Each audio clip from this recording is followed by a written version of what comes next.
Hey everyone, coming to you from the home office to get you set for the Cowboys against the Ravens Sunday at 3:25 at AT&T Stadium. So I got 5 things for you to watch for in that game. And listen, it's got to start with defensive coordinator Mike Zimmer's defense. They were embarrassed in an inept performance against the Saints, giving up those 6 touchdowns consecutively to start the game. They'll have to play much better against the run. Zim said it was his fault for not having his team prepared. Micah Parsons countered with the fact that it was a lack of effort. We'll see if they can improve, and they'll need to improve vastly against a Baltimore Ravens team that relies on the run, featuring quarterback Lamar Jackson. Of course, they've got Derrick Henry now.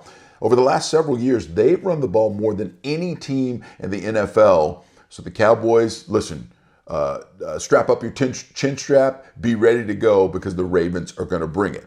All right, the second thing I'm watching, linebacker DeMarvion Overshown, who kind of revealed to us that he will be spying on quarterback Lamar Jackson. Overshown in the first game looked fantastic against the Browns. He will have to show the same kind of quickness, speed, instincts to try and keep Lamar Jackson corralled, because as we all know, listen, when he breaks the pocket, he is as lethal a force as there is in the NFL, and he's got 2 MVP awards to prove it. Third thing I'm watching will be that Cowboys run game. Will they change the committee? Will we see Dalvin Cook's debut in that Cowboys run by committee approach this week? Cowboys owner Jerry Jones early in the week seemed to indicate it wouldn't happen, but on Thursday, head coach Mike McCarthy seemed to at least open up the possibility. He said all the running backs are at practice and working, and he wants them all ready to go. So I suspect we'll have to follow that up right until kickoff time to see if Dalvin Cook will actually be in the lineup. My take on that,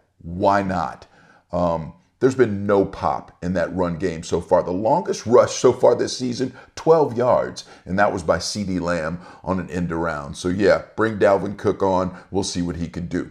Fourth thing, Dak Prescott has to make a bigger impact. He hadn't been great, hadn't been awful in these first couple of games. Against the Browns, he didn't have to do much. Against the Saints, the defense was so bad, he couldn't do too much. But I think he and CeeDee Lamb have to be more on point. They missed an easy touchdown, what Dak called should have been an easy touchdown in the red zone, and the Cowboys ended up going 0 for 3 in the red zone against the Saints. That has to be better. Dak has to play like the highest paid player in the league that he is for this team to do great things. And finally, I'll be watching probably what's been the best thing to watch from this entire Cowboys team the first couple of weeks, and that's kicker Brandon Aubrey. He's 8 for 8 on field goals. That includes 3 field goals of 50 or more yards, and he set a record with his 52-yarder last week against the Saints. He is the first kicker in NFL history to hit his first 13 kicks of 50 or more yards. So if the game comes down to a kick from Brandon Aubrey, Cowboys fans,